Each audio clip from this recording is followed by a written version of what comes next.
Hello guys and welcome to 5 Minute Impressions here on Unprepared Productions with me, Craig. Welcome, Matt here, Mount&Blade. And I'm Martin. Today we're looking at Mount&Blade.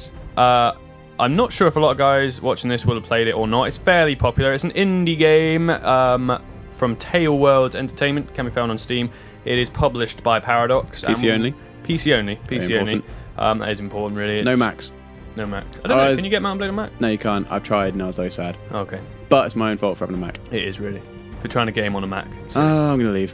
Okay, right, let's get into this. Mount&Blade, it's a kind of an RPG medieval combat simulator where you level up your own character in an RPG style. You got a big world, a big over map, and it's all very sort of the premise really comes from when you recruit your own army. And huge over-the-top battles. You take them into massive, great battles. You still control your own character, but you can order the units around. So yeah, if you're thinking it's an RPG, yeah, it's basically a strategy RPG. It's more action really. It's more based on the combat than strategy. That if you've got nothing but horses, the best strategy is just to go charge all units, and you'll pretty much win. Pretty much, if you've got a horse in this game, you've won the game. Yeah. Congratulations. It goes in with the name of the game. Yeah, if you have horse and a sword, you're going to be alright. If you're lacking horse or sword, then you should probably get another game. Something like, I don't know, Rabbit and Gun. That's a good game. Why wasn't it called Horse and Sword? It's not epic enough. Mount&Blade. Welcome to Horse and Sword. You alright? Horse and sword, son. Get on. Here's your sword. There's your horse. So let's take us into the role-playing part of it. We've got the politics. You can have an allegiance to a certain faction, and then with that you can try and gain stature with them, do some missions for them, and eventually become a marshal for them. Yes, you can even become the king. You can rebel. In Warband, you can. There's 6 factions or 7. Let's go through them. There's the Saranids, who live in the desert. They're basically based on the Arabians. There's the Khajiit, who are based on the Mongolians. There's the Nords, who are, everyone's familiar with what Nords are. They're based on Nordic people. There's the Swadians, who are based on English old school knights. French as well. French Templars. The Rhodoks, who are a strange one. I think they're based on old German. Yes, I think Hungarian or something. Old Hungarian or German. And there's the Viziers, who are based on the Russians, and they live in the snow. But as Martin was saying, you can increase your relations with either one, ally yourself with their individual lords and kings. Do it rogue. You can be a bandit as well. You can just be a complete arse, attack peasants, loot villages, and which is destroy everyone. Early game is where all the money's at. Yeah. Top tip from Unprepared Productions: early game Mount&Blade, loot the crap out of villages. Don't care about honor, because you will make a small fortune and be riding around in plate armor. I had no idea silk could sell for that much. Silk is beastie. Silk and spice. Silk and spice. And also, you can get married in this game. I know that's not a huge thing for as far as action goes, but if you're thinking, I can't be asked to do all these missions and kill all these people. I want to settle down, get a wife, and become a king the nice, easy way. Yeah, that's how you can do it. If you marry a woman in power, you can become king. I think what that does is, I mean, yes, it's not a huge point, but I think what it does is highlight very nicely how... I think it's quite a huge point, thank you. Okay, but to me, it's not a huge point, but it does highlight quite nicely how broad this game is. How much you can do, yeah, it's insane. You can do a great deal. Right, you've got my notes, what's next? Well, you've got original/sequel. Okay. One thing to realise about this game, guys, if you go to buy it on Steam, there is Mount&Blade, then there is Mount&Blade Warband. That's the one you want. Then there is Mount&Blade Fire and Sword. Mount&Blade is the original game. Less politics in that. Basically, that one, you're fighting, you control your army, and that's what you do. There's less all round, really.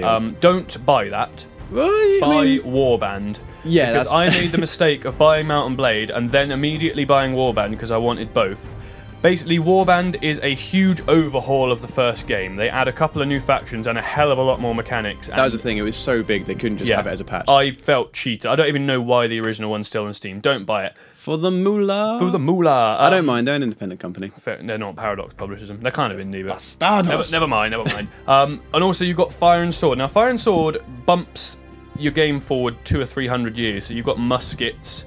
And it's all very like, ho, pip, pip, chap, how are you doing? It's a completely different way of playing it. You got the pip, pip chaps, and then you got the cowboys. Yeah, pretty much. I mean, I wouldn't particularly recommend that at the moment. There's a few issues with it. They are sorting out that every time I play it does get better.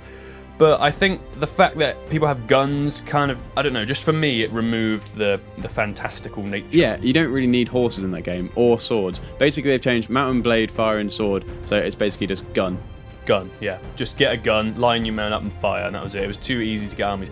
Anyway, I digress. Warband is the one you want to go for. Now, it does have multiplayer. It's not the most uber super competitive multiplayer in the world. It's a bit of fun. It's a good laugh. You don't control armies. No, it's just your one unit. It's quite large. You get sort of a good number of people on each side. You unlock money and things, and you can level up your characters as you go. As I say, not a big selling point for the game, but it's there if you want it. We have Steam achievements in this game. If you've had a big steamer, if you're a big steamer, get yourself a Steam achievement. If you're a big steamer, get yourself a Steam achievement. So, yep, they're on there, as everyone loves.